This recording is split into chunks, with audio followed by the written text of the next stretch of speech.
You did not wake up one morning and decide to disappear. You did not plan to slowly erase your needs. You did not sit down and say, "Today, I will abandon myself for love." It happened quietly. One compromise, one swallowed word, one apology you didn't owe, one more time choosing peace over truth. And before you knew it, you were gone. Not physically. You were still there, still cooking, still working, still showing up, but the person you used to be, the dreams you carried, the opinions you once spoke boldly, the boundaries you once defended, they faded, and you told yourself it was noble. You said, "This is what love requires." You said, "Marriage is sacrifice." You said, "If I just try harder, we will be okay." So you tried harder, you bent further, you gave more, and somehow, it still wasn't enough. This is how you lose yourself trying to save a marriage. It doesn't start with weakness. It starts with hope. You love deeply, you believe deeply, you commit fully, and because you value the covenant, you are willing to carry more than your share. You tell yourself that strong people endure. You tell yourself that loyalty means staying no matter what. You tell yourself that if you change, maybe they will too. So you change, you soften your tone, you lower your expectations, you shrink your standards, you silence your hurt, you become easier to live with, easier to dismiss, easier to overlook, easier to take for granted. And you don't even realize what is happening. Because you are focused on saving the marriage, you start monitoring your words. You start walking carefully, you start analyzing every reaction. You think, if I say it this way, maybe it won't turn into a fight. You think, if I don't bring this up, maybe we can have a good day. So you don't bring it up. The disrespect, the distance, the coldness, the neglect. You tell yourself, it's not that bad. You tell yourself, every marriage has problems. And yes, every marriage does have problems. But not every marriage requires you to disappear. There is a difference between compromise and self-betrayal. Compromise says, we both adjust. Self-betrayal says, I will carry this alone. Compromise builds unity. Self-betrayal builds resentment. At first, you don't feel resentment. You feel determination. You say, I will fight for us. You say, I will not give up. And fighting for your marriage is beautiful. Commitment is powerful. Perseverance is admirable. But fighting for your marriage should never mean fighting against yourself. Somewhere along the way, you stopped asking, what do I need? You only asked, what do they need? How can I fix this? How can I make this better? You became the emotional manager of the entire relationship. You regulated your feelings. You tried to regulate theirs. You carried conversations. You initiated connection. You apologized first. You became the glue. And glue doesn't get celebrated. Glue gets stretched. Glue gets used. Glue gets expected. And when glue starts to crack, people blame the glue. You forgot that you are not glue.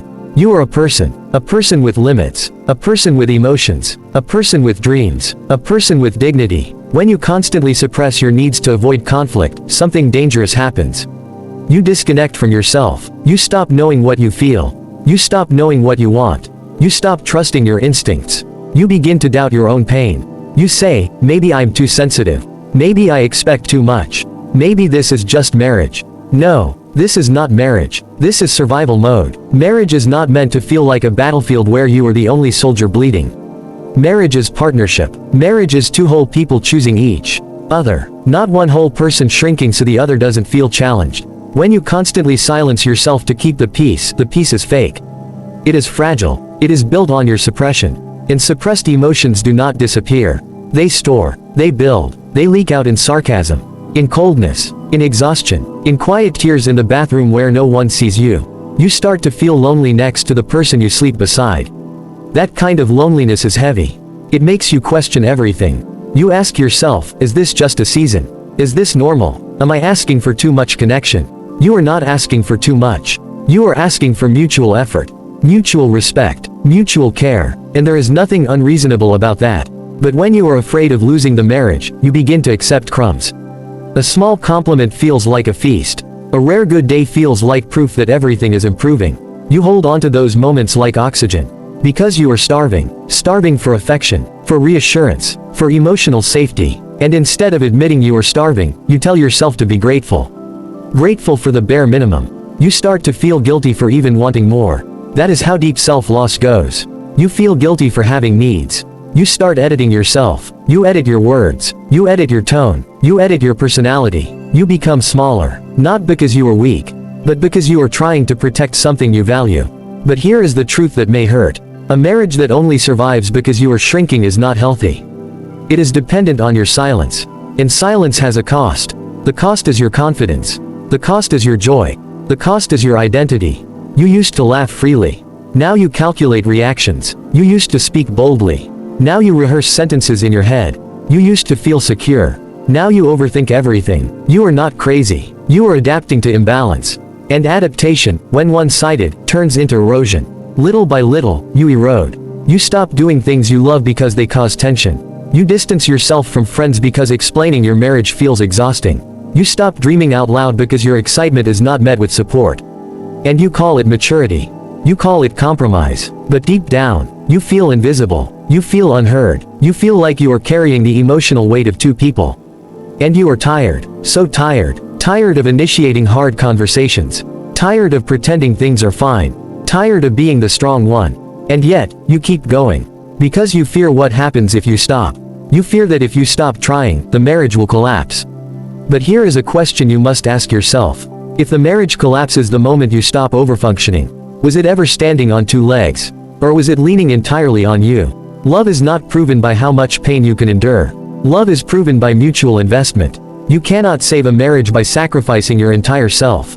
Because if you lose yourself completely, there will be nothing left to give. Somewhere in this process, you started believing that your worth is tied to how well you can hold everything together. You became the fixer, the peacemaker, the absorber of tension, but you were not created to absorb unlimited hurt. You were created to be valued, to be seen, to be chosen daily. And if you have been trying to save your marriage by abandoning yourself, I need you to hear this clearly. You matter too. Your feelings matter. Your boundaries matter. Your mental health matters. Your joy matters. It is not selfish to want reciprocity. It is not selfish to ask for effort. It is not selfish to say, "This hurts me." What is dangerous is continuing to pretend it doesn't. Because pretending protects the surface, but it damages the foundation. When you lose yourself, resentment eventually replaces love. You start to feel bitter. Not because you stopped loving them, but because you stopped loving yourself in the process. And no marriage thrives where one partner feels erased. Saving your marriage does not mean losing your voice. Saving your marriage does not mean tolerating disrespect. Saving your marriage does not mean living in chronic emotional depletion. Sometimes the most loving thing you can do for your marriage is to stop disappearing. To speak, to set boundaries, to say no, to express what you need without apologizing for existing. That will feel terrifying, because you are used to keeping everything calm. But calm built on self-erasure is not peace. It is suppression, and suppression always explodes eventually. If you recognize yourself in this, pause, take a breath, ask yourself gently, when did I start abandoning me? When did I decide that my comfort was optional? When did I begin carrying this alone? And then ask yourself something even more important. What would it look like to show up as my full self again? Not aggressive, not selfish, just whole. Whole people create healthy marriages. Half versions create imbalance. You deserve a marriage where you can speak without fear. Where your tears are not inconveniences. Where your dreams are not dismissed. Where your needs are not mocked or minimized. You deserve partnership. And if your marriage is worth saving, it will survive your honesty. It will grow through your boundaries. It will strengthen when both of you are required to carry weight.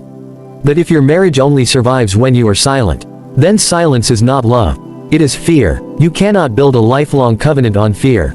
You build it on respect, on accountability, on shared responsibility. Stop measuring your love by how much of yourself you can erase. Measure it by how authentically you can show up. Because here is the quiet truth. The version of you that first said, "I do," was whole, confident, hopeful, alive. That person deserves to exist inside the marriage too, not just outside of it.